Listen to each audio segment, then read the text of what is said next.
warahmatullahi wabarakatuh.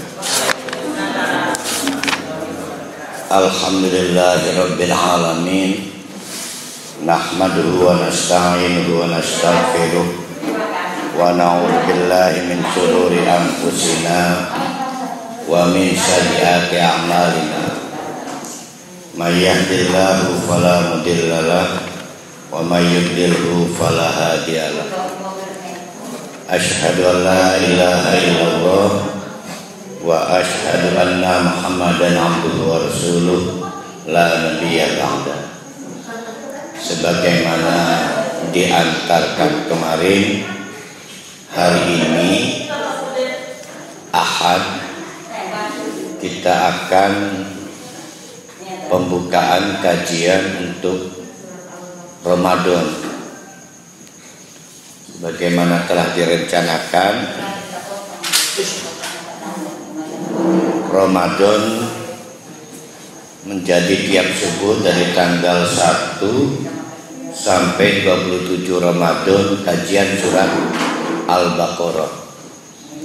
Nah, Ahad ini dan akhir Sya'ban, berarti Sabtu dan Ahad adalah pengantar dari surat Al-Baqarah. Nah, sekarang kita ada di Madaniyah. Berarti ayat yang diturunkan setelah Nabi hijrah ke Madinah. Audiennya menjadi berbeda. Pada waktu di Mekah, audiennya adalah orang-orang Mekah yang tidak memiliki latar belakang wahyu. Mereka bukan penganut fanatik kitab-kitab suci lama, Injil, Taurat, ataupun Zabur. Maka sering disebut orang Mekah itu musyrik, penyembah berhala. Tapi tidak bisa disebut juga mereka tidak pernah kenal Nabi Musa, yang kemudian mendapatkan anugerah kitab bernama Taurat. Tidak bisa juga mereka dikatakan orang-orang Mekah itu tidak kenal Nabi Isa. Mereka pernah kenal cuma ratusan tahun kemudian lupa.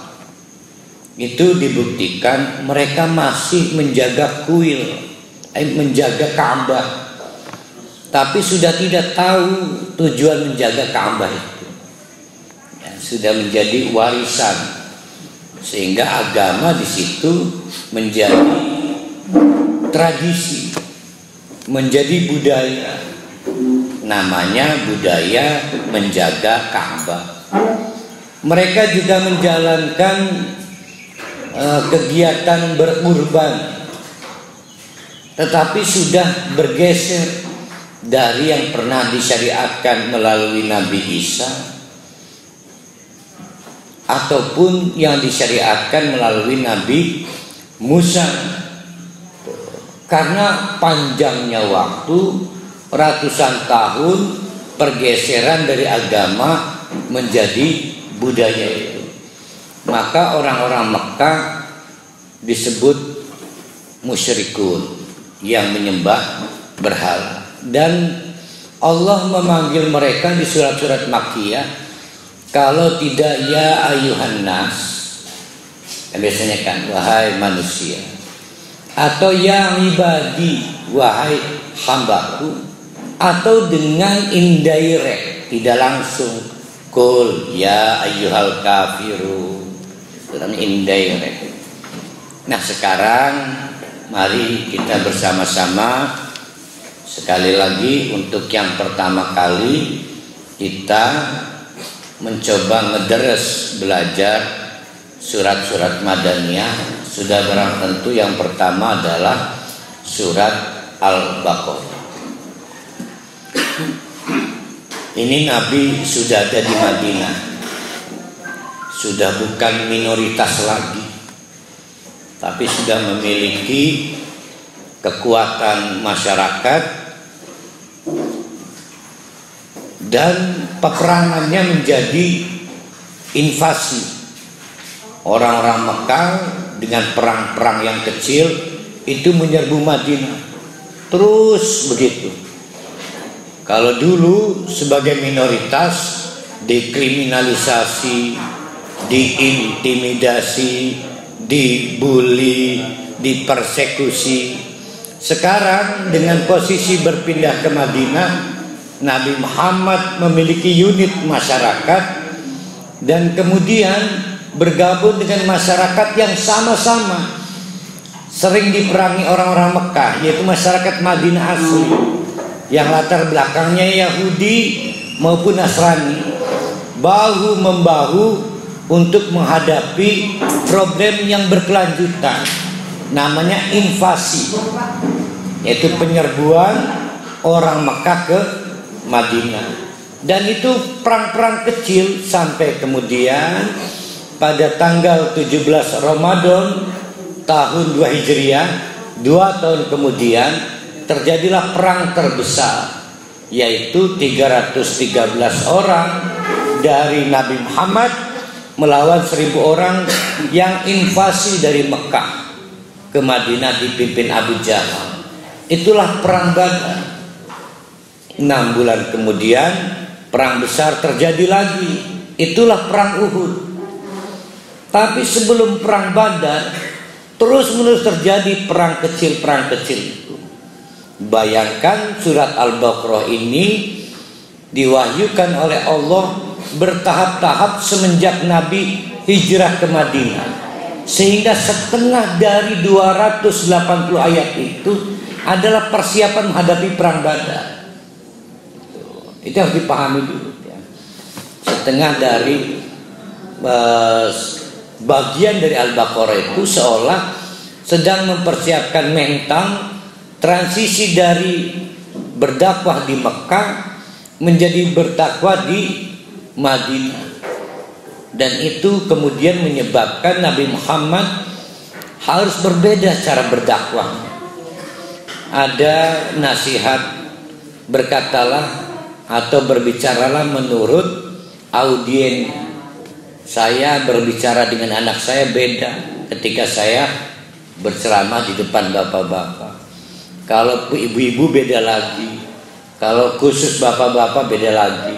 Kalau anak remaja beda lagi. Dan Nabi Muhammad harus melakukan itu juga.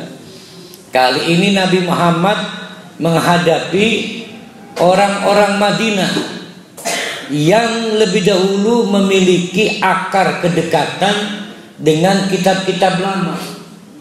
Yang dari Injil mereka Nasrani, yang dari Taurat mereka Judais atau Yahudi. Itu peta yang dihadapi. Bayangkan oleh bapak-bapak, oleh ibu-ibu, berarti di Madinah sudah ada kegiatan keagamaan. Ada ustadznya, ada kiainya, ada ulamanya. Ya, ustadz dari Nasrani, ustadz dari Yahudi. Ada kiai dari Nasrani, ada kiai dari Yahudi. Yang pada waktu di Mekah itu tidak ada. Karena dalam sistem tradisi keagamaan, tradisi bukan agama, itu tidak ada ustadz. Adanya kami tua, puun, kepala suku, di mana kami tua itu tidak harus menyelesaikan pendidikan formal. Dia belajar di madrasah mana nggak perlu. Tapi di Madinah Nabi Muhammad harus menghadapi intelektual, sarjana-sarjana agama dari Nasrani, sarjana-sarjana agama dari Yahudi. Tidak boleh ada orang khutbah walaupun Nasrani, Yahudi tidak punya latar pendidikan formal, nggak boleh. Dan itu tradisi yang terlarang. Di semua agama, pasti semua agama memiliki madrasah. Tidak terkecuali Nasrani, tidak terkecuali Yahudi pada waktu di Madinah. Bayangkan sekarang oleh bapak-bapak, ibu-ibu, Nabi kita ini sekarang menghadapi masyarakat yang biasa berguru kepada ustadz dari kalangan Nasrani dan dari kalangan Yahudi. Mereka akan bicara tentang latar belakang formal, kemampuan membaca, kemampuan menulis, kepada siapa pernah berguru, dan Nabi Muhammad tidak bisa menjelaskan itu. Tuh. Maka dikatakan Nabi Muhammad itu ummi. Ummun itu ibu. Berarti kalau orang dikatakan ummi, seperti waktu lahirnya, tidak punya pendidikan informal, tidak punya pendidikan non formal, tidak punya pendidikan formal. Wong cekene mocrot lahir dari ibunya. Bukan bodoh, bukan buta aksara nggak sekolah, memang itulah Nabi Muhammad. Maka kaum Nasrani dan Yahudi yang menjadi penduduk lama di Madinah mempersoalkan kadar keilmuan Nabi Muhammad ketika mewahyukan, karena harus berhadapan dengan para ustadz, para kiai, para ulama. Maka dikatakan Nabi Muhammad siapa ya gurunya, belajar dari mana ini? Itulah kenapa postulatnya Nabi Muhammad gurunya adalah Allah. Itu ya. Tapi mari kita renungkan problem kedua. Itu problem pertama. Untuk membuktikan kebenaran otentik suatu ajaran, maka para nabi dibekali mukjizat. Nabi Musa dengan tongkat, Nabi Isa dengan izin Allah mampu menghidupkan sesuatu yang sudah mati. Ada efek wow di situ yang menyebabkan siapapun yang menyaksikan, kata kuncinya berarti apa itu? Menyaksikan melalui transmisi apa itu? Mata. Ya. Mukjizat sebelum Nabi Muhammad adalah mukjizat yang mengeksploitasi kemampuan mata. Semua orang terpana sehingga tidak bisa membantah. Ini bukan manusia biasa. Betul dia utusan Tuhan. Dia nabi dan dia membawa wahyu. Maka Musa menjadi mengalahkan keraguan banyak orang. Nabi Isa juga mengalahkan keraguan banyak orang dengan mukjizat yang sifatnya bisa disaksikan mata. Seiring waktu, nabi-nabi kosong. Memang ada Yakub, ada Ishak, tapi orang yang tidak sempat melihat langsung pada waktu tongkat Nabi Musa itu memberikan efek mukjizatnya, pada waktu Nabi Isa itu menghidupkan sesuatu yang sudah mati dengan izin Allah, tinggal merupakan cerita. Sekarang mukjizat itu menjadi tradisi lisan dan menjadi cerita melalui telinga. Sudah nggak wow lagi. Maka beberapa fase kemudian mukjizat Nabi Musa cuma dongeng, mukjizat Nabi Isa juga cuma dongeng. Menjadi berkesan karena orang melihat.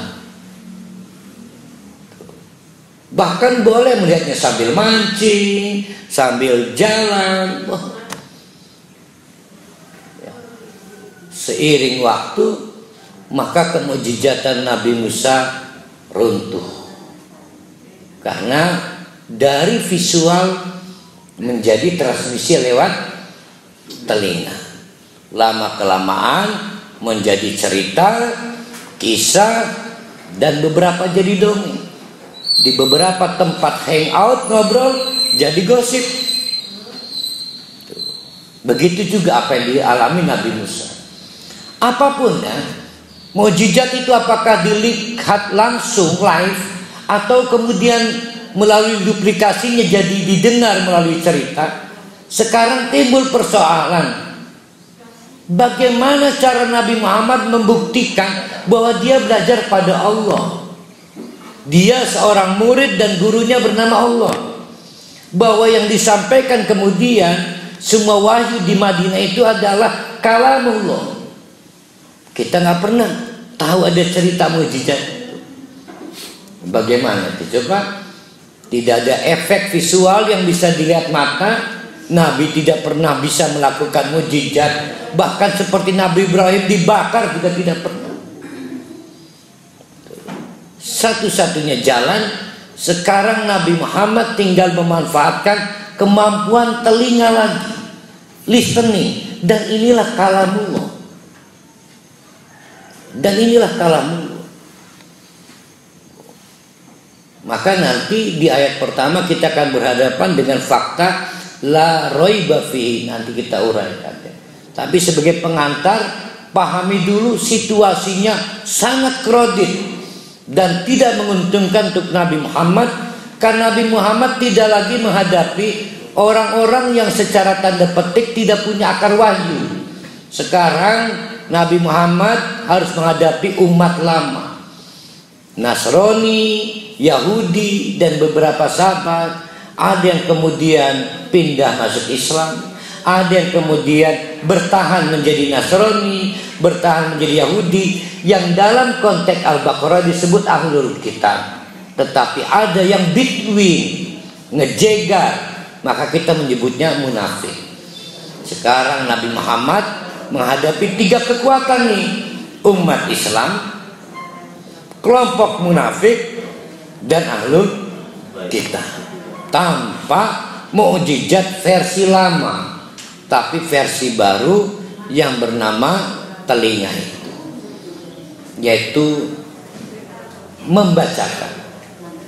Oleh karena itu mari sejenak kita pahami, bapak-bapak, ibu-ibu, maka kitab suci ini bernama Quran, yang dibacakan dengan suara keras, yang dibacakan dengan suara keras. Ada 2 nama yang sering kita kenal.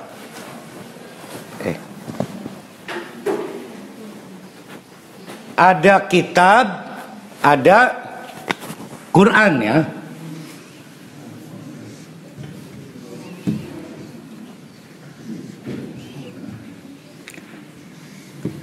Disebut Quran karena diperdengarkan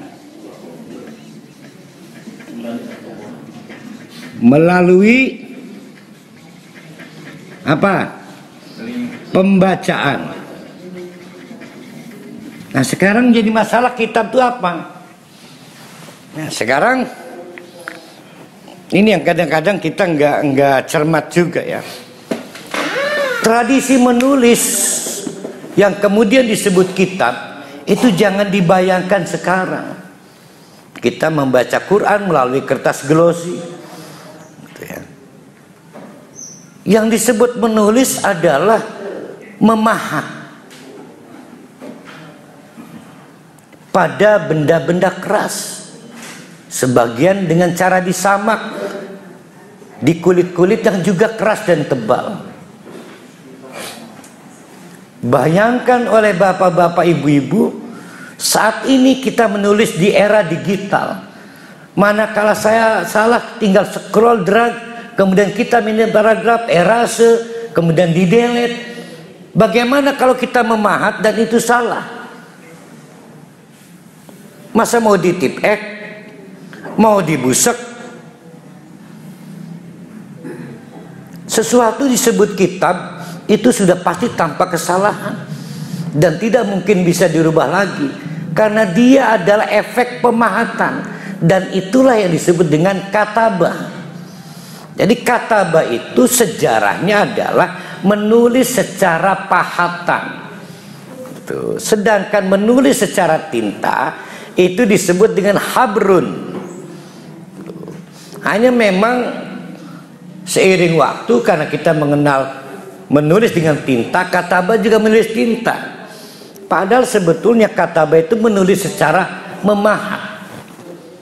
Anak-anak kita pada waktu kesel karena salah menulis, dirikes kertasnya, dibuang. Kemudian kita lihat keranjang sampah, berapa itu kertas yang terbuang gara-gara salah. Apakah itu mungkin dilakukan pada waktu kita memahat batu? memahat kayu atau beberapa dengan cara menyamak kulit, nggak bisa. Sekarang mari kita bayangkan lebih jauh lagi, pada saat kapan wahyu itu dipahat dan di mana dipahatnya. Yang pasti pada saat diperdengarkan dengan cara pembacaan di dunia, karena maksudnya yang punya telinga manusia. Tapi sesuatu dipahat bukan di dunia, dan itulah di langit ketujuh, namanya Lauh Mahfud. Para malaikat menjaganya, maka disebut kitab. Tuh, karena ditulis secara pahat yang menulis Allah, dan itulah mukjizat Al-Quran. Sedangkan kitab-kitab lainnya ditulis tidak secara kitab pahatan.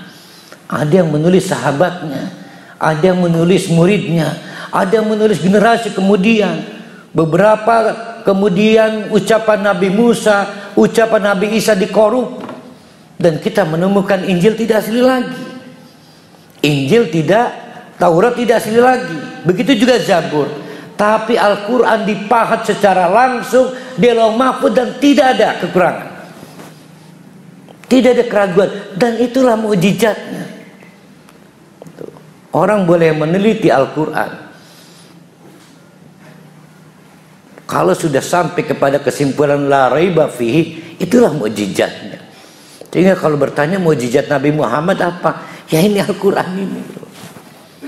Jadi mari kita renungkan sejenak transisi penggunaan diksi dari kitab kepada Quran. Itu menyebabkan intervensi yang berbeda. Kitab harus kita pahami sebagai mukjizat kalamullah langsung dari Allah di Lauh Mahfud, dicatat di sana, tetapi dibacakan di sini. Bahwa kemudian para sahabat menuliskan ulang, itu tidak mengubah pencatatan di prasasti di atas, karena lebih dahulu dibacakan lagi. Dalam kasus surat-surat atau ayat-ayat Madaniyah, pembacaan itu juga berlangsung kepada orang Yahudi. Pembacaan itu juga berlangsung kepada Nasrani. Maka Al-Quran bukan untuk orang Islam, tapi untuk siapapun. Itu Al-Quran. Bukan Injil juga disebutnya kitab. Iya, jadi Injil disebut kitab tidak menyebabkan dia mukjizat. Injil itu kitab, tapi yang di tangan orang ini bukan kitab, cetakan, tulisan yang tidak ada garansi keasliannya. Tapi Al-Quran, siapapun yang ingin meneliti tidak mampu menemukan ketidakasliannya. Jadi kata penggunaan kitab dalam Al-Quran tentang Injil, penggunaan kata kitab untuk Taurat dan Zabur dalam Al-Quran, itu tidak sama dengan realitas buku Injil, itu nggak sama. Ya, jadi sudah berubah lah. Bapak-bapak, ibu-ibu, Nabi Musa akhirnya menerima wahyu the first, yang untuk pertama kalinya di suatu malam di Bukit Tursina. Masih ingat cerita Nabi Musa? Untuk pertama kalinya, dan belum ditulis dalam Zabur. Apa itu firman Allahnya di Bukit Tursina itu? Ada yang ingat nggak? Inna sa'ata la'atiyatun, bahwa kiamat itu pasti terjadi. Kami sembunyikan tanda-tandanya, sebagian diketahui sedikit. Artinya ajaran Nabi Musa bab pertama yang kemudian dikompilasi jadi Zabur adalah soal kiamat. Tuh. Nah, itu menarik tuh. Nanti kita akan ketemu di Al-Baqarah. Ya, nanti kita bahas lagi, karena itu kita ngebahas pada waktu Nabi Musa ya. Sekarang Zabur bisa dilihat di Gramedia. Firman Allah yang diterima direct langsung Nabi Musa di Bukit Tur Sinai itu, cari dari halaman 1 sampai akhir dari Zabur itu, tidak diketemukan. Tidak ada ajaran tentang akhirat di Zabur. Siapa yang menghilangkan? Apakah Al-Quran berbohong tentang cerita Allah berfirman pada Nabi Musa di Bukit Tur Sinai? Tidak sanggup kita nyebut berbohong. Pastilah ada tindakan korupsi firman Allah di Zabur. Dengan cara itu maka Zabur yang di Gramedia tidak layak disebut kitab lagi. Itu sebagaimana yang dimaksud oleh Al-Quran. Itu maksudnya Pak Jasur ya. Nah, mari kita lanjutkan. Sekali lagi Nabi Muhammad berada dalam situasi seperti itu, tidak ada mukjizat, dan tapi Nabi Muhammad harus mampu membuktikan kepada orang-orang muslim, orang-orang munafik, juga penduduk lama Madinah, Yahudi maupun Nasrani, yang sebetulnya mereka juga terus-menerus menunggu tentang Nabi terakhir yang dijanjikan di Injil maupun di Taurat, juga tentang kitab terakhir. Apa yang terjadi begitu Nabi Muhammad itu ditanya oleh utusan Yahudi tentang 5 hal, ada riwayatnya ya. Kalau engkau bisa menjawab 5 hal ini, maka kami berbeat kepadamu. Oleh orang Yahudi dinyatakan Nabi gagal. Menjawab yang kelima bukan salah, tidak sesuai keinginan mereka. Apa pertanyaan kelima itu? Yaitu tentang malaikat yang sangat dirindukan Nabi Muhammad. Maka kata Nabi Muhammad, malaikat Jibril, dialah yang bolak-balik menyampaikan wahyu dari Allah. Yahudi kecewa, mau mereka bukan Jibril tapi Mikail. Kendati pun pertanyaan 1, pertanyaan kedua, pertanyaan ketiga, pertanyaan keempat memenuhi kepuasan Yahudi penanya untuk memverifikasi apakah Muhammad ini nabi mereka. Tapi pertanyaan kelima tidak sesuai harapan. Maunya mereka malaikat yang diidolakan itu adalah Michael. Tapi Nabi Muhammad menjawabnya Jibril atau Gabriel. Maka Yahudi itu kemudian membuat transmisi siaran, ini bukan nabi yang kita idolakan. Tapi realitas Muhammad sebagai nabi tidak terbantahkan. 5 pertanyaan 1 tidak sesuai, tidak membuktikan kekeliruan Nabi menjawab. Tapi kenapa Yahudi tetap menolak Muhammad? Karena mau mereka dari keturunan Palestina, yaitu Ishak dan ke Yakub. Sementara Nabi Muhammad adalah keturunan Ismail. Padahal satu bapa, namanya Ibrahim. Nah, ini yang akan menjadi PR Nabi Muhammad.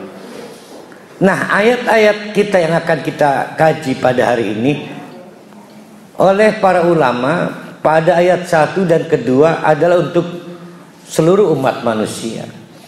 Tapi ayat ketiga, ayat 1, 2, 3 kepada seluruh umat manusia. Ayat keempat adalah kepada ahlul kitab. Nah, ini pokoknya dulu ya. Mari kita mulai mengkaji ayat-ayat kita. Kita mulai dari Alif Lam Mim. Dan inilah pangkal pertama yang membuat heboh kaum Madinah. Mereka bingung. Satu fakta, Nabi Muhammad itu ummi, buta aksara. Tapi Nabi Muhammad mengucapkan alif, lam, mim. Kapan kita menyebut huruf? Pada saat kita membaca. Kapan kita peduli soal huruf? Pada saat kita mengeja. Kapan kita peduli soal ejaan kata? Pada saat kita menyusun kalimat. Hari ini Nabi Muhammad mengucapkan alif, lam, dan mim. Itu berbeda dengan berkata alam taro kaifa fa'ala rabbuka bi ashabil fil. Beda. Karena walaupun buta aksara, kegiatan berbahasa itu dimungkinkan. Bisa ngomong alam taro. Tapi kalau sudah menyebut alif, lam, mim, maka orang-orang bertradisi bahasa Arab, pembaca kitab Injil maupun Taurat, itu mengalami kebingungan. Nabi Muhammad satu sisi adalah ummi, buta aksara, satu sisi mengungkapkan huruf. Ini ada apa ini? Alif, lam, mim. Maka kemudian mengejar lebih jauh, apa ini artinya? Dan penegasan itu datang justru dari ayat ini, bahwa tidak semua yang diucapkan Allah wajib kita ketahui. Ada batas-batas kita boleh mengetahui sesuatu, dan ada batas-batas kita diizinkan mengetahui sesuatu. Pada saat Nabi Musa melakukan perjalanan ilmiah bersama Nabi Khidir atau Khidir, maka Nabi Khidir membangun prinsip-prinsip orientasi belajar.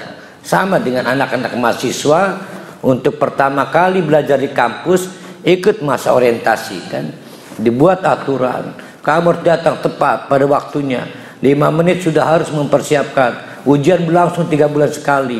Dan Nabi Khidir juga menjawab, jangan bertanya tentang sesuatu yang belum aku terangkan.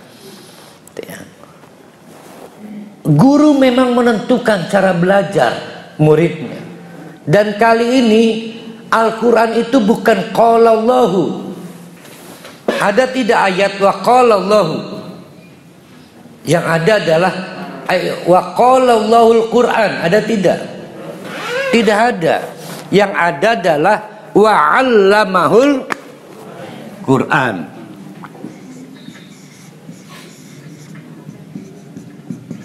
Tidak ada wa qala al-Quran kan? Wa qala Allahul Quran.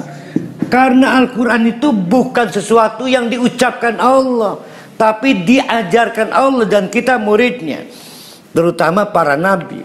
Sebagai guru, maka Allah menentukan prinsip-prinsip belajar. Di antaranya adalah alif, lam, mim. Sudah berhenti, bahwa kita nggak punya pengetahuan lagi tentang itu. Saya termasuk yang kurang senang kalau ada yang ngutak-atik alif artinya Allah. Nggak ada. Kalau kita mau tahu penjelasan alif lam mim, buru-buru masuk surga, ketemu Allah, tanya ke Allah. Allah dulu waktu di dunia alif lam mim apa artinya? Jadi guru menentukan cara belajar. Oleh karena itu, ini Al-Quran ya, ini kan kalamullah. Tidak bisa didekati seperti kita mendekati buku karya seseorang. Karena kita ini konsumen, pembeli, maka kita boleh mengkritik. Kita membeli apapun, kita boleh mengkritik apapun. Kita membeli buku, maka kita memberi bintang 3, bintang 2, menunjukkan kepuasan pada buku yang kita beli. Mungkinkah kita melakukan itu pada Quran? Ternyata Quran ini kurang bagus ini. Allah pada waktu menyusunnya kurang lengkap ini. Nggak bisa.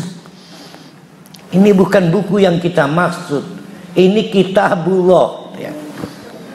Maka alif lam mim itu membatasi, berhenti mencari tahu sesuatu yang memang tidak dijelaskan oleh Allah.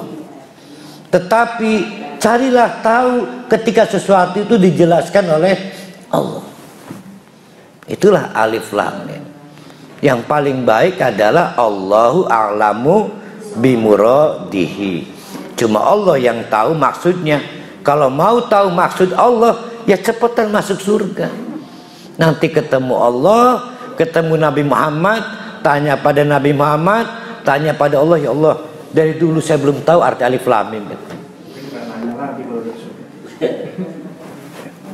Yang penting kan masuk surga.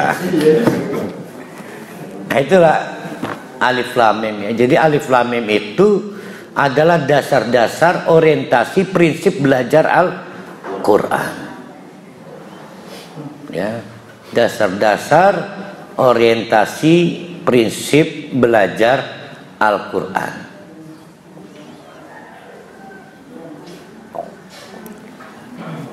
Disebut Quran karena harus dibacakan dengan keras. Membaca dengan keras atau membaca dengan voice, dengan suara. Siapapun harus membaca dengan keras. Karena ketika kita membaca dengan keras, kita juga mengganti Allah mengajarkan kembali Al-Quran itu. Ini adalah Quran kalamullah yang ditradisikan berdasarkan prinsip-prinsip pendengaran telinga. Maka cara kepatuhan kita bersusun-susun. Sami'na wa ata'na, bukan ro'aina wa ata'na, bukan. Bukan ro'aina wa ata'na. Kalau ro'aina pakai mata, sami'na. Dimungkinkan Nabi Muhammad meninggal dan regenerasi umat ini berjalan terus. Nggak boleh kita nabinya udah nggak kelihatan nih, kemudian kita nggak tertarik lagi pada Al-Quran. Kapanpun Al-Quran harus tetap dibacakan, maka disebut Quran. Tapi prinsip-prinsip transfernya adalah keilmuan, namanya wa'allamahul Quran. Dan dalam kasus Alif Lam Mim, Allah memberitahu pada kita, itulah batas yang tidak boleh kita ketahui. Untung dikasih tahu, ini nggak usah kasih tahu, nggak usah dicari tahu. Yang lain cari tahu, gitu loh.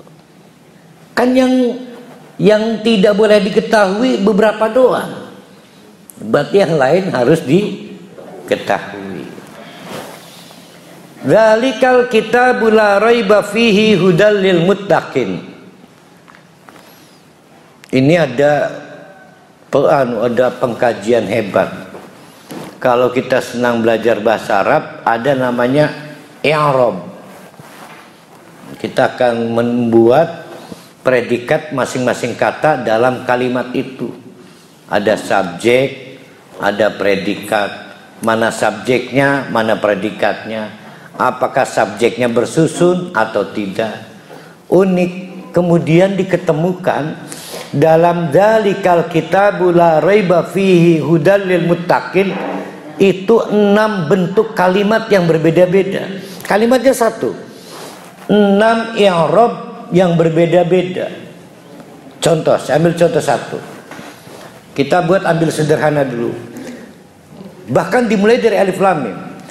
Alif lam mim itu predikat, subjek.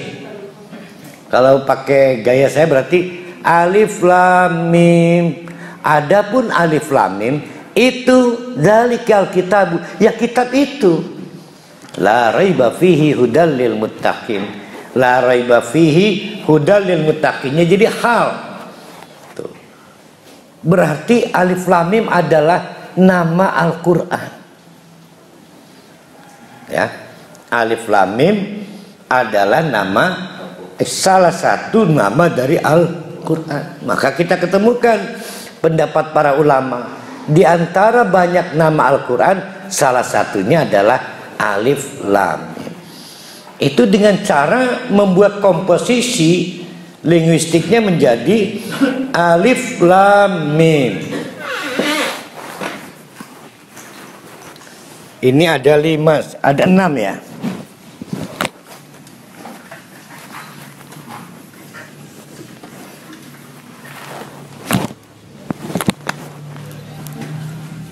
Alif lam mim, ini ayat 1.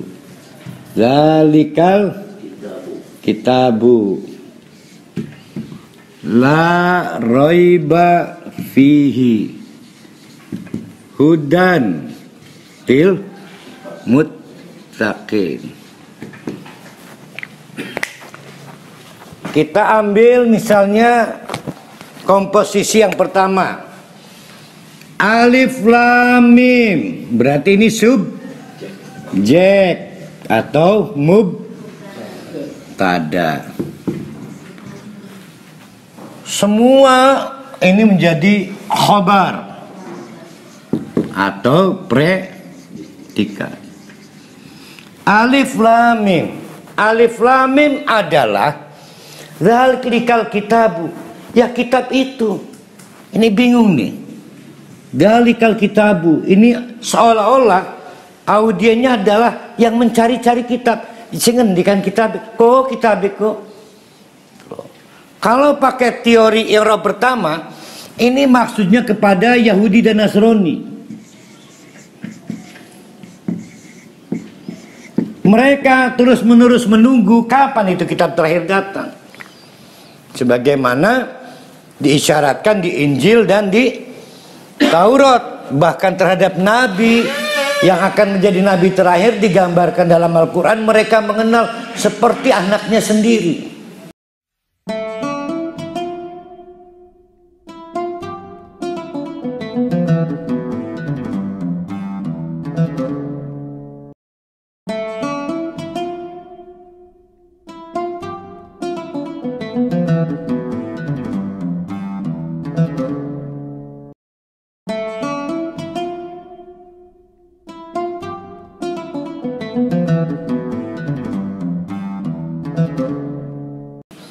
Karena sesuatu yang biasa dibaca di Taurat dan sesuatu yang biasa di Injil, dan sebagaimana kita menunggu-nunggu kapan ya Imam Mahdi datang, kapan Ratu Adil datang, orang-orang yang kita tunggu kehadirannya, dan mereka juga menunggu kehadiran Nabi itu, termasuk kitab itu.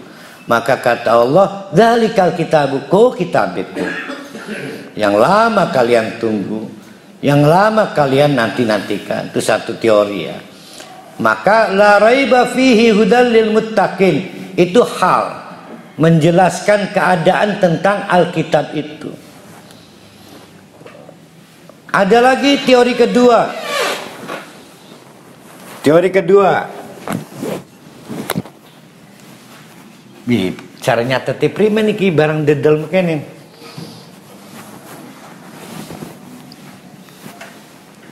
Bisa nyatetnya Pak?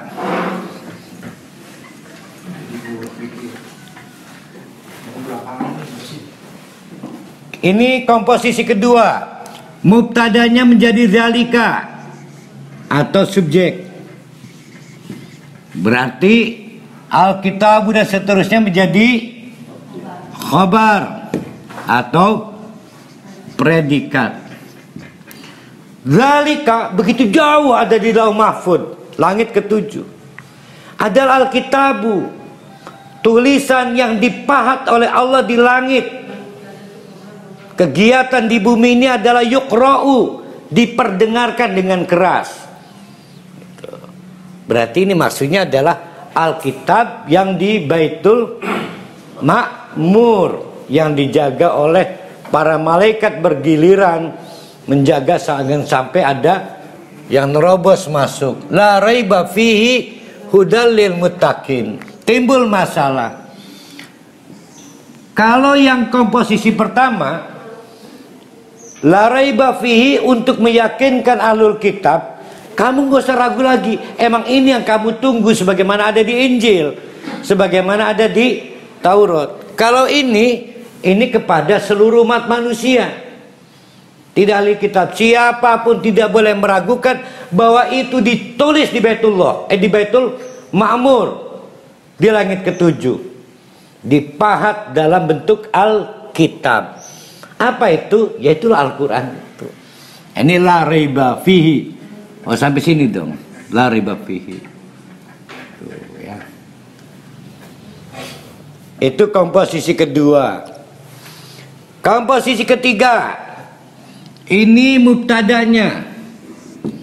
Dzalikal kitabu, berarti ini khobarnya. Sama juga dengan yang pertama kepada Yahudi Nasrani. Dzalikal kitabu, kitab yang kalian bicarakan itu, la raiba fihi.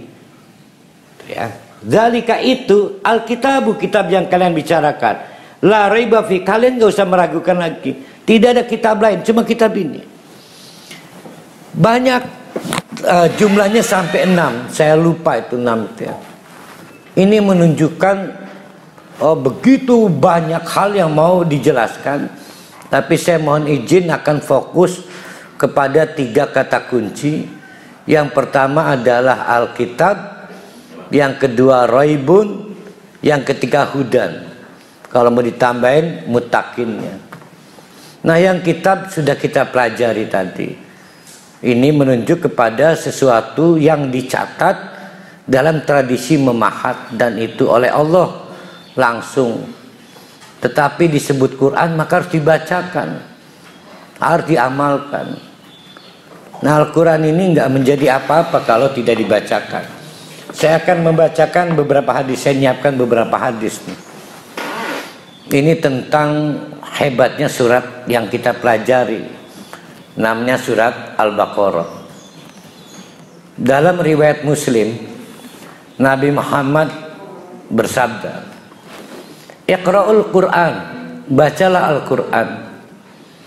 Fa innahu yati yaumal qiyamati li ashabihi. Karena Al-Quran nanti mendatangi para penggemarnya, ya, sahabat-sahabatnya. Nggak tahu kita dapat sertifikat sahabat Al-Quran nggak? Yang paling banyak anak-anak muda sahabat Lesti, ya. Paling banyak sahabat Lesti itu, sahabat Quran sedikit. Karena fa innahu yati yaumil qiyamati syafa'atan lil ashabihi, akan jadi syafaat. Syafaat itu penolong.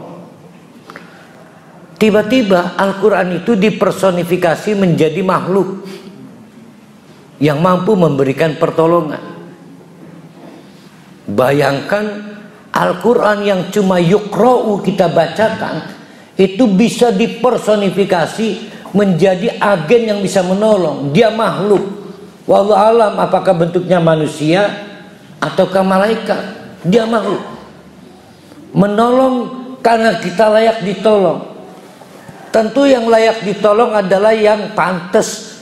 Kalau ahli neraka nggak pantas. Tapi kalau ahli surga harus mampir ke neraka dulu, ya pantas ditolong. Dan itu cuma Al-Quran yang bisa melakukan. Sekarang coba kita fair-fairan, sibuk membaca untuk diri sendiri. Mungkin tidak mengubah Al-Quran nanti jadi syafaat. Nah, para ulama menyepakati tidak sesederhana itu. Yang dimaksud dengan yukra'u adalah dia ta'allamu, belajar dan mengajarkannya. Dia ada proses di mana transfer pengetahuan itu ada. Terus, sementara kegiatan kita tradisinya kan ngederes, ngudag hatam, anu uduk. Tuh. Padahal bukan itu yang mengubah. Itulah kenapa sering saya gambarkan, saya dihisab, maka ditimbang. Beberapa timbangan kebaikan saya adalah pahala membaca Al-Quran. Setelah dihitung, kata malaikat, sayang Allah, mampir dulu ke neraka si Manar itu 1 hari. Saya bilang, Pak, saya akan membaca Al-Quran, malaikat. Kan tadi udah ditimbang pahalanya, udah habis. Kamu gak punya lagi. Karena saya berhenti mencari pahala baca Quran, tidak mengubah Al-Quran itu menjadi penolong nanti di akhirat dengan cara meningkatkan dari mendengar menjadi memahami. Gitu loh. Nah, itulah yang kita kadang-kadang gak konsekuen, bahwa sesuatu yang kita kejar menjadi ganjaran akan dihisab.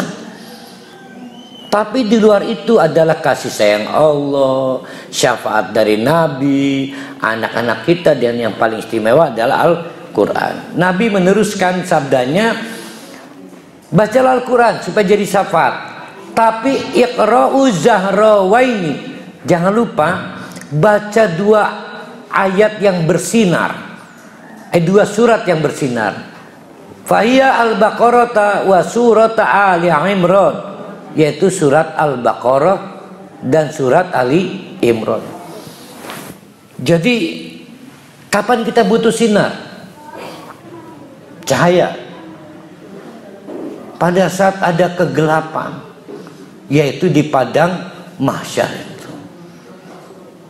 digambarkan Al-Quran itu bikin parade barisan semua Al-Quran, tapi yang paling depan namanya Al-Baqarah dan Ali Imran. Paling depan Al-Baqarah dan Ali Imran. Maka kalau bapak-bapak ibu-ibu menyibukkan diri membaca surat Al-Baqarah dan surat Ali Imran, maka dia strategik untuk memandu jalan kita di akhirat nanti. Ya, ada apa ya gitu ya? Apakah dengan membacakan itu cukup? Ternyata jawabannya tidak, harus memahami gitu ya.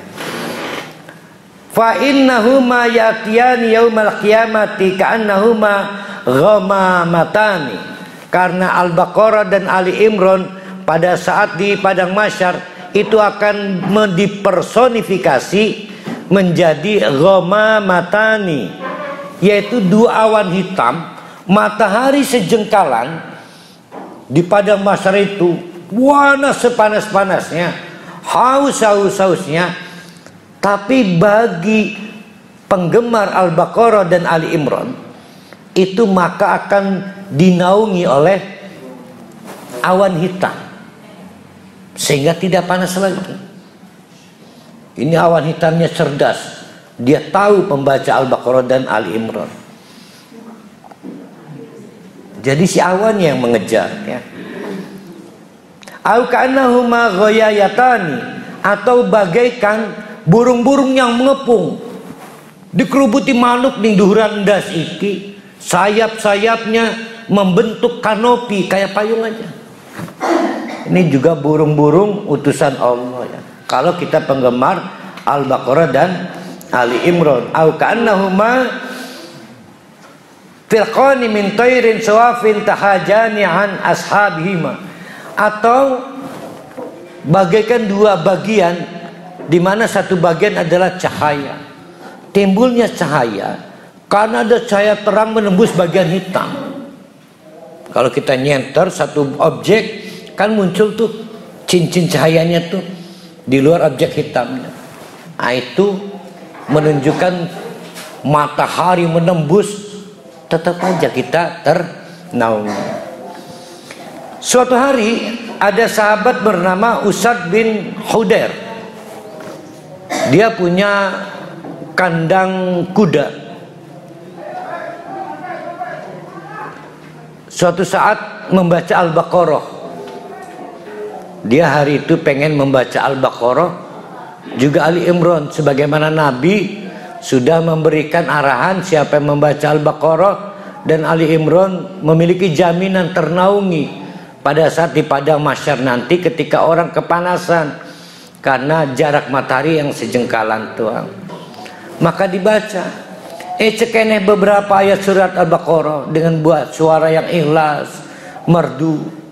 Si kuda ngamuk, jaran ini tinggal lagi. Maka kagetlah Usaid bin Hudair ini. Maka berhenti membaca. Jaran juga berhenti bertingkah. Begini aja. Maka baca lagi, meneruskan ayat-ayatnya. Ngamuk lagi, kakinya dinaikkan ke atas. Usaid bin Hudair kembali kaget dan bingung, maka mendemani. Maka seiring itu juga kudanya tenang lagi, nyaman lagi, tidak berteriak-teriak. Maka dicoba lagi yang ketiga kalinya, terjadi lagi.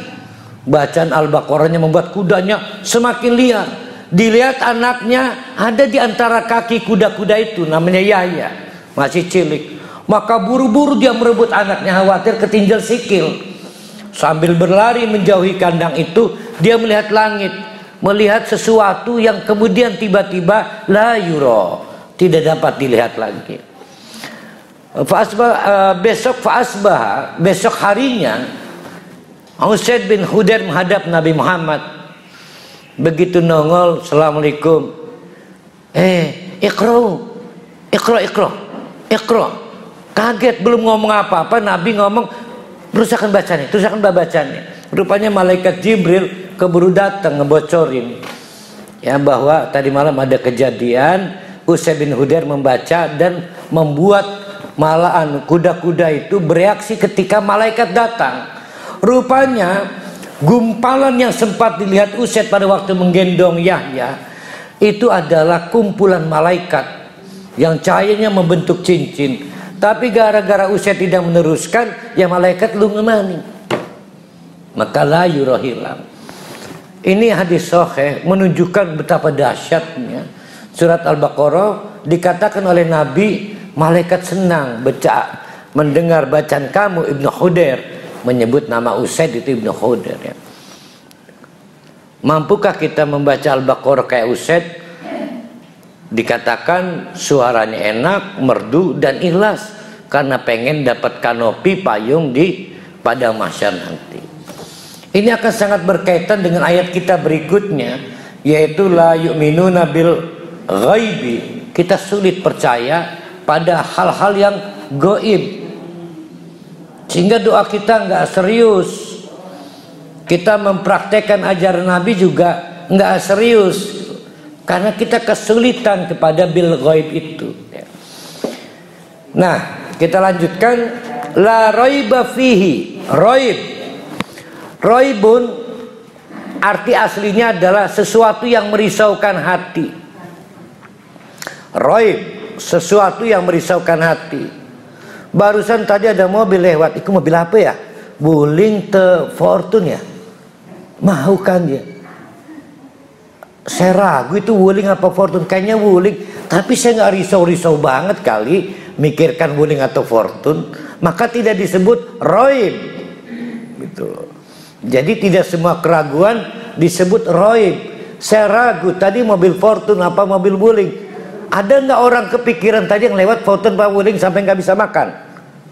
Kayak wong edan bae mikir ke mobil lewat ya.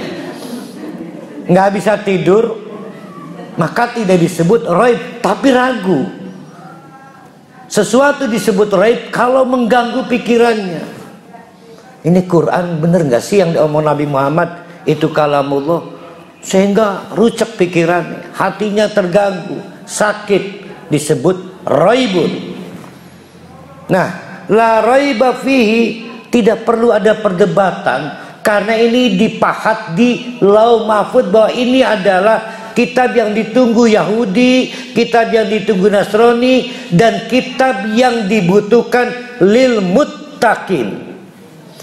Kalau kita pakai komposisi i'rab direct atau merefer kepada orang Yahudi Nasrani, maka la raiba artinya tidak diragukan itu yang dimaksud di Injil dan Taurat.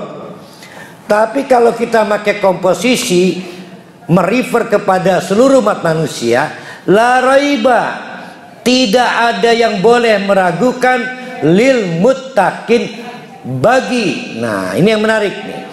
Berarti lil muttaqin itu syarat. Lil muttaqinnya syarat. Muttaqin itu wiqayatun. Kemarin hari Sabtu kita bahas, kuda itu adalah binatang yang kakinya memiliki sensitivitas. Kalau dia nggak pakai sepatu, maka dia akan gampang menganggap batu ini sakit, kerikil ini sakit, pasir ini sakit, sehingga melangkah aja pelan-pelan. Hati-hati aja. Itu kuda. Maka dibunuh sensitivitasnya itu dengan cara diberi besi. Tuh. Nah, kalau kuda dalam keadaan perang, namanya perang, kesarung-sarung, kadang-kadang sepatunya lepas. Beberapa kuda akhirnya mogok berjalan. Sementara dia harus mengangkut pasukan yang di atas kudanya itu untuk memanah, memedang, menghindari. Tapi apa daya, kudanya berjalan pelan dan hati-hati. Maka orang-orang kemudian berseru, kuda itu takwa, kuda itu takwa. Itulah asal muasal kata takwa. Tuh ya. Artinya pejiri, takut berjalan karena sensitif kakinya. Jadi kata takwa itu sejarahnya adalah sebutan untuk kuda yang kemudian malas berjalan di medan pertempuran ketika penunggang kudanya butuh melakukan manuver. Maka Itu kuda takwa itu. Maksudnya sudah tidak bisa berjalan lagi. Hati-hati memilih kerikil, memilih pasir. Beberapa batu di padang pasir itu panas. Dia cepat sekali dia. Nah, wiqayah itu artinya menjaga diri agar tidak kena panas kaki kudanya, tidak kena duri, tidak kena batu tajam. Maka takwa itu artinya menjaga diri.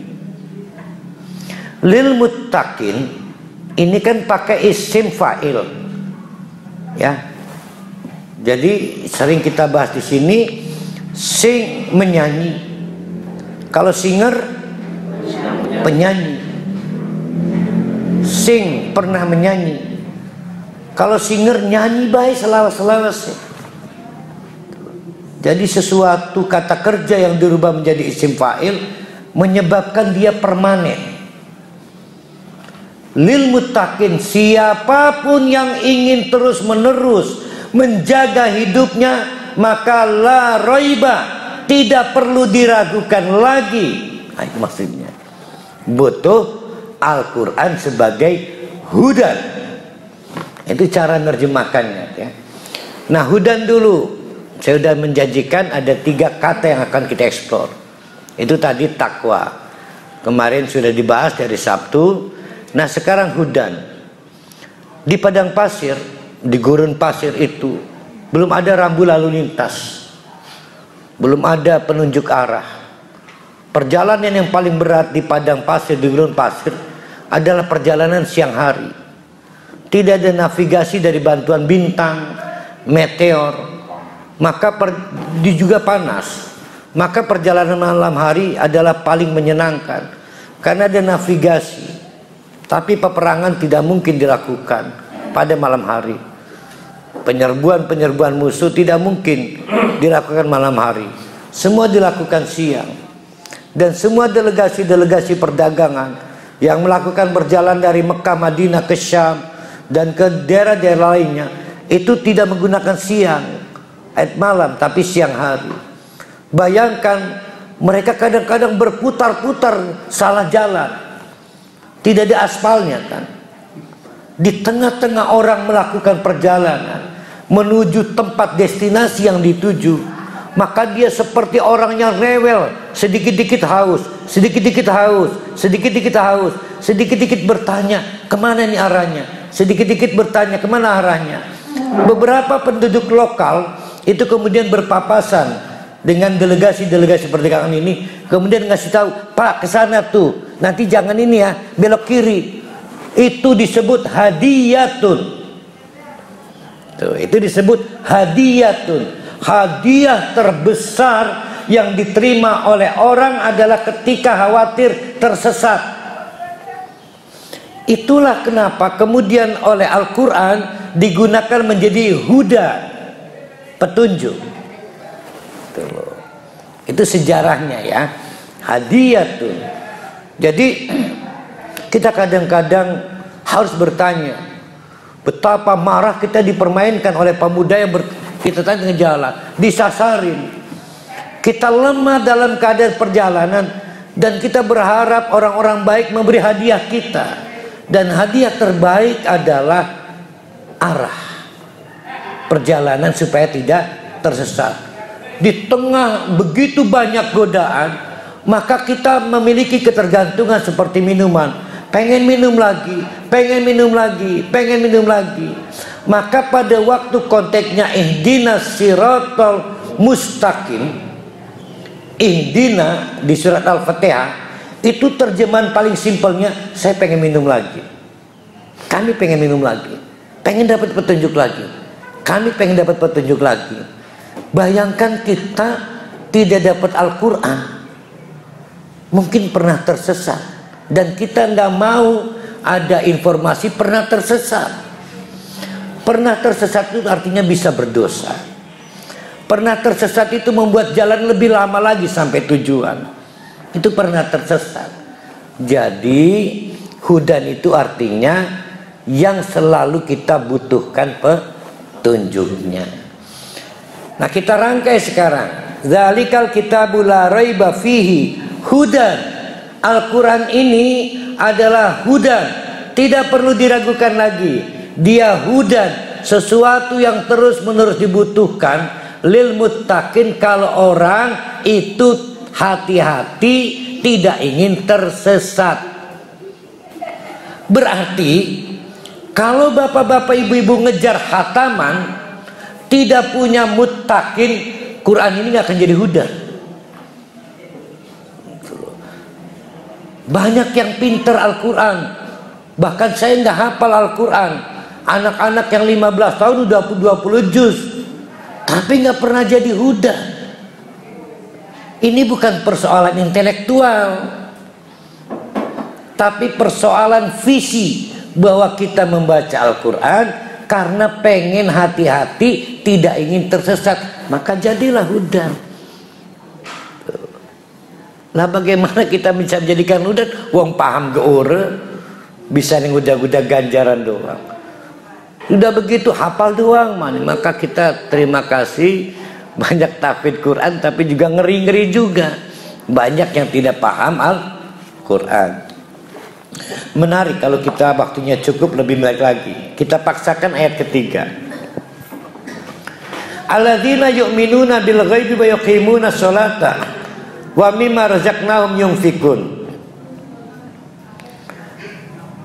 Alladzina yu'minuna bil ghaib. Tadi saya ungkapkan firman Allah pertama kepada Nabi Musa pada waktu di Bukit Tursina, yang kemudian dikompilasi dalam Taurat menjadi salah satu dari ajaran Allah, yaitu innas sa'ata la'atiyatun. Pada waktu itu Nabi Musa menghadapi umat yang kehilangan kepercayaan pada akhirat. Kehilangan kepercayaan pada akhirat. Buktikan sekarang di Zabur nggak ada tentang akhirat. Di Injil juga nggak ada tentang akhirat. Beberapa Injil yang kemudian dikritik oleh Kristen Protestan memunculkan bab-bab baru, yaitu tentang surga Firdaus. Surga Firdaus itu akhirat. Tapi revisi, ya Allah ada kitab direvisi, masalah itu. Kapan ketemu Allahnya itu ya? Jadi kitab direvisi ya. Kitab Alhamdulillah Al-Quran tidak direvisi. Nah, Goib itu artinya tidak terlihat. Jangan buru-buru membayangkan ini tentang Allah. Jangan buru-buru membayangkan tentang malaikat. Semua makhluk gaib itu tidak terlihat. Realitasnya ada, tapi tidak terlihat. Sebetulnya orang-orang yang memiliki masalah gaib adalah orang-orang yang tidak percaya pada doa juga, tidak percaya pada cinta, tidak percaya pada kasih sayang, karena itu gaib. Mencintai gaib enggak? Gaib. Harapan gaib enggak? Gaib. Jadi betapa rusaknya manusia tidak memiliki kemampuan percaya pada hal-hal yang tidak terlihat. Tidak terlihat itu bukan berarti tidak ada realitas. Ada kekuatan mencintai. Ada yang bisa melihat cinta? Nggak ada. Nah, beda, berarti ada realitas. Apa realitasnya dirasakan? Ini problem. Kita berterima kasih pada ayat ini. Ayat ini menarik. Alladzina yu'minuna bil ghaibi, bukan billahi. Coba kalau billahi gimana?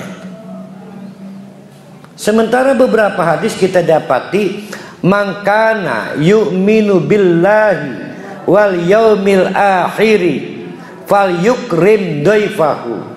Mangkana yu'minu billahi wal yaumil akhiri fal yukrim jarohu. Ada Allah, ada hari akhir. Nah, di sini yang dimaksud dengan alladzina yu'minuna bil ghaibi, orang cenderung memiliki penghargaan pada Quran apabila percaya pada hal-hal yang tidak terlihat tapi realitas. Bukan hanya menyangkut Allah, malaikat, orang-orang yang sudah wafat, tapi juga harapan. doa, rasa takut, tidak mau berbuat riba karena takut dilihat Allah. Nah, Al-Quran adalah kitab yang menjelaskan itu semua. Itu loh. Itu Al-Quran. Makanya alladzina yu'minuna bil ghaibi itu menarik. Hari ini kita di wilayah yang sudah saintifik. Kalau Pak Nasrullah dulu di LH melakukan evaluasi, yang dievaluasi barangnya yang terlihat enggak? Barang yang terlihat. Anak-anak kita di Fakultas Sastra kasihan. Dia diuji puisinya. Emang bisa dibuat kajian ilmiah? Nggak bisa. Anak-anak yang bermain musik, memamerkan perform, diuji, bisa diuji secara ilmiah? Nggak bisa. Jadi paradigma keilmuan kita hanya bisa menguji hal-hal yang terlihat. Tapi Al-Quran juga mempersoalkan realitas yang tidak terlihat. Inilah hebatnya Al-Quran. Maka ketika orang tidak punya penghargaan pada realitas walaupun tidak terlihat, dia akan sulit menerima Al-Quran. Yakin aja sulit. Menyayangi istri, percaya ada kasih sayang ke istri. Kalau tidak percaya maka dia kayak kinetik aja, lagi butuh rabi. Dia tidak paham.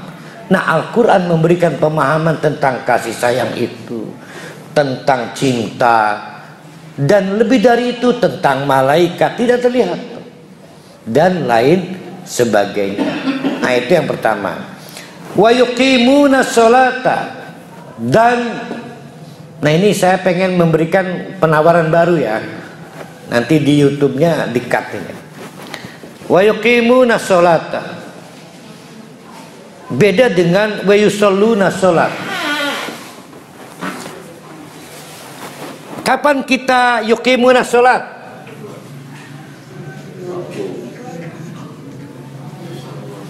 Kapan? Ayo. Oh, ini yuqimuna sholat ya. Ini kita buat yusalluna. Orang-orang sholat. Kita yuqimuna sholat pada saat iqamatus sholat. Iqamat itu kapan? Iqamat tuh?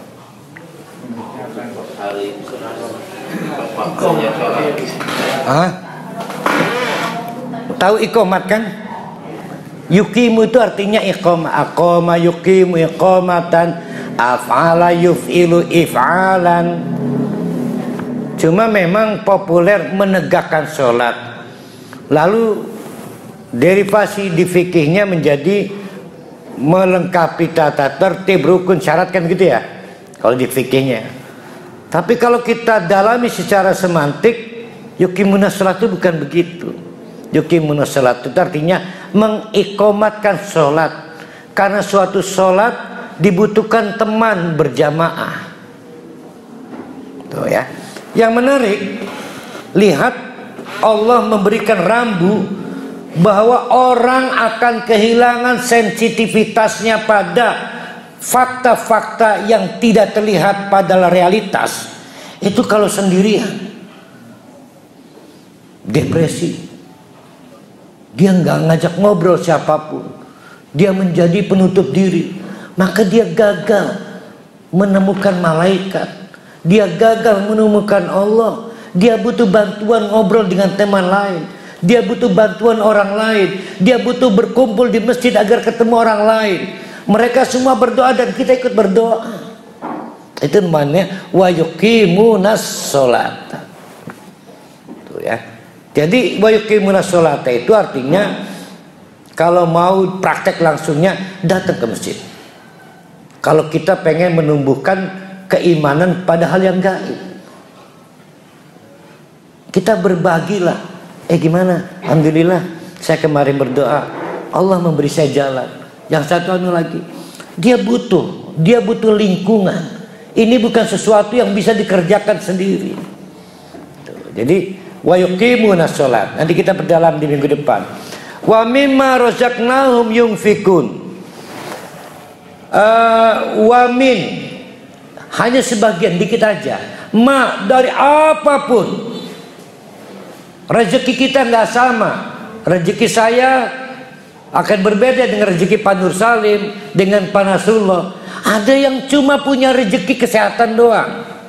Bahkan ada di antara kita yang diberi rezeki oleh Allah, tersisa bisa ngedip mata doang. Yang lain udah lumpuh. Ada yang diberi rezeki kaya, ada yang miskin, ada yang cuma kesehatan. Kata Allah, apapun rezeki kamu, razaqnahum yunfikun. Investasikan untuk akhirat nanti. Dan itu sulit, Pak. Kalau tidak yu'minuna bil ghaibi. Sulit. Nah, oleh karena itu 3 treatment ini, pertama adalah yu'minuna bil ghaib, yang kedua yuqimuna sholat, yang ketiga yunfiquna mimma razaqnahum, adalah bagian dari cara menunjukkan bahwa kita lil muttaqin itu. Ya, lil muttaqin. Nah, saya ingin menyederhanakan dulu yu'minuna. Alladzina yu'minuna. Yu'minuna mudore present tense atau past tense? Mudore present tense. Yuqimuna present tense apa past tense? Mudore present tense. Lihat pada kasus razaqnahum, present tense atau past tense? Past tense. Jadi jangan coba-coba, ya Allah, nanti saya mau infak kalau Allah udah memberi rizki. Udah duluan Allah mau memberi rizki. Udah duluan. Bahkan dalam hampir semua kasus Allah duluan. Kalau kita bertobat, Allah udah nunggu duluan. Kalau kita berjalan, Allah berjalan lebih cepat. Kalau kita berjalan lebih cepat, Allah berlari. Siapa yang nyampe duluan? Allah. Untuk urusan berbagi, Allah lebih dulu berbagi untuk kita.